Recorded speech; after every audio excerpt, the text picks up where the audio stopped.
আমরা যদি হুজুরদের কাছে যাই কোনো সমস্যা নিয়ে, তারপর ওনারা ইস্তেখারা করে বলেন কি সমস্যা, ও সমাধানের জন্য পানি পড়া, তাবিজ, দোয়া পড়তে দেন।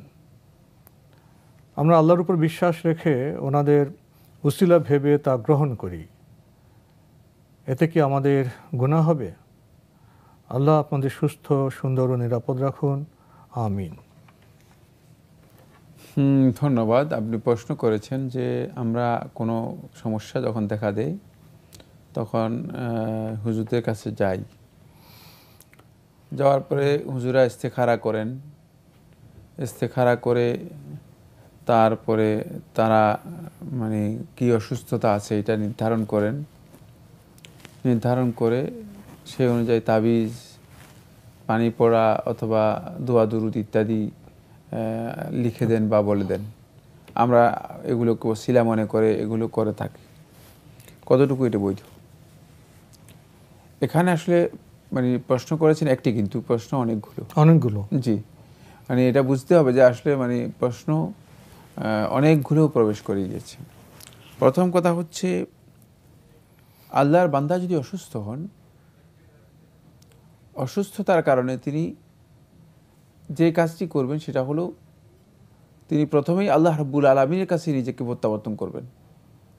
আল্লাহ তাআলার কাছে দোয়ার মাধ্যমে, ফরিয়াদের মাধ্যমে, জিকিরের মাধ্যমে, তাওয়াক্কুলের মাধ্যমে আর আসসাবর সালাতের মাধ্যমে, এগুলোর মাধ্যমে আল্লাহর কাছে সাহায্য চাওয়া হয়। মানে আল্লাহর বান্দা এগুলোর মাধ্যমে আল্লাহ তাআলার কাছে প্রত্যাবর্তন করবেন, আল্লাহর কাছে চাইবেন। কারণ আল্লাহ রাব্বুল আলামিন নিজেই আরোগ্য দানকারী, একমাত্র আরোগ্য দানকারী। দুনিয়াতে কোনো ডাক্তার, কোনো চিকিৎসক কেউ নেই যে মানে আরোগ্য দিতে পারে, শিফা দিতে পারে। আনতা শাফি লা শিফা ইল্লা শিফাউক শিফাআন লা ইউগাদিরু সাকামা। রাসূলুল্লাহ সাল্লাল্লাহু আলাইহি ওয়াসাল্লাম হাদিসের মধ্যে বলে দিয়েছেন, আপনিই একমাত্র আরোগ্য দানকারী। সুতরাং মানে প্রথম চিকিৎসা নেবেন তো আল্লাহ রাব্বুল আলামিনের কাছে। তিনিই একমাত্র চিকিৎসক, তিনিই একমাত্র আরোগ্য দানকারী। তার কাছেই আপনাকে যেতে হবে, তার কাছেই প্রত্যাবর্তন করতে হবে। এরপরে দ্বিতীয় যে কাজটি সেটা হচ্ছে এই, যখনই কোনো রোগ ব্যাধি দেখা দেবে, এই রোগ ব্যাধির জন্য সুনির্দিষ্ট চিকিৎসক আছে, রোগের জন্য রোগের চিকিৎসক আছে, চিকিৎসকের কাছে যাবেন। রোগের জন্য আপনি মানে মসজিদের হুজুরের কাছে যাবেন না, আপনি রোগের জন্য মসজিদ ইমাম সাহেবের কাছে যাবেন না, মসজিদের মুয়াজ্জিন সাহেবের কাছে যাবেন না। কারণ মুয়াজ্জিন সাহেব চিকিৎসার কাজ করেন না। মুয়াজ্জিন সাহেব বা ইমাম সাহেব বা খতিব সাহেব বা মৌলানা সাহেব বা মুন্সি সাহেব, তিনি চিকিৎসক নন। সুতরাং এখানে ভুল কনসেপ্ট, আমাদের এখানে ভুল চিন্তাধারা, যে আমরা মনে করি যে উনার কাছে চিকিৎসার জন্য যাব। উনার কাছে আপনি চিকিৎসার জন্য যাবেন কেন? চিকিৎসক আছে, প্রত্যেকটা রোগের জন্য চিকিৎসা রয়েছে। সেটা যদি আপনার পেটের রোগ হয় তাহলে এর জন্য মানে যে ডিপার্টমেন্টের চিকিৎসক সেই ডিপার্টমেন্টে যাবেন। মানে আপনি মেডিসিনের হলে মেডিসিন ডাক্তারের কাছে যাবেন, তারপরে নেফ্রোলজি হলে নেফ্রোলজির কাছে যাবেন, তারপরে ইত্যাদি ইত্যাদি, মানে ডিপার্টমেন্ট আছে, ওই ডিপার্টমেন্টের ডাক্তারের কাছে যাবেন। কিন্তু ভুল কাজ হচ্ছে এই যে আমরা মানে এটা না করে আমরা চলে যাই যে খতিব সাহেবের কাছে অথবা ইমাম সাহেবের কাছে। ওনার কাছে গেলে উনি কী চিকিৎসা দিবেন? হতে পারে যে এই বিষয় সম্পর্কে তার কোনো তথ্য, কোনো জ্ঞান নেই। ফলে আমরা এখানে মানে আমাদের যাওয়াটাই মূলত একটা ভুল কাজ। এবং আমরা মনে করি যে মনে হয় যে ওনার কাছে গেলে উনি একটা চিকিৎসা আমাদেরকে দিতে পারেন। উনি কোত্থেকে চিকিৎসা দেবেন? কারণ ওনার কাছে চিকিৎসা জ্ঞান কোনো মানে বিষয় জানা নেই। এরপর 3 নম্বর যে পয়েন্টটি সেটা হলো, আসার পরে তিনি কিভাবে রোগ নির্ধারণ করেন। আপনি বলেছেন যে তিনি ইস্তেখারা করেন না। ইস্তেখারা কী জিনিস? ইস্তেখারার মাধ্যমে রোগ নির্ধারণ করা হয় না। ইস্তেখারা হচ্ছে কী জিনিস? ইস্তেখারা হলো কোনো বান্দা যখন কোনো কাজ করতে যাবে তখন এই কাজটা তার জন্য কি কল্যাণকর কি অকল্যাণকর, এই কাজটা কি তিনি করলে ভালো হবে না ক্ষতি হবে, এই কাজটা কি মানে তার জন্য মানে ভবিষ্যতের জন্য ভালো, তাহলে তিনি উদ্যোগ নেবেন নাকি এখান থেকে বিরত থাকবেন, এই সিদ্ধান্ত নেওয়ার নাম হচ্ছে ইস্তেখারা। আর সেটা শুধুমাত্র ওই ব্যক্তিই করবে যে ব্যক্তি এই কাজটি করবেন। এখন কিভাবে ইমাম সাহেব অথবা মুয়াজ্জিন সাহেব অথবা মৌলভী সাহেব তিনি ইস্তেখারা করেন, এটা আমার বুঝে আসে না। তার ইস্তেখারা করার তো কোনো বিষয়ই না। এটি এখানে চিকিৎসা উনি বলছেন যে কোনো সমস্যা নিয়ে গেলে, জি সমস্যা নিয়ে গেলে ওনারা হুজুররা ইস্তেখারা করেন। তবে কি সমস্যা বলতে কি, সমাধানের জন্য পানি পড়া, তাবিজ, দোয়া এগুলি পড়তে হবে। সমস্যা তো চিকিৎসাই, সমস্যা তো রোগের সমস্যা, অন্য কোনো সমস্যা তো এখানে নেই।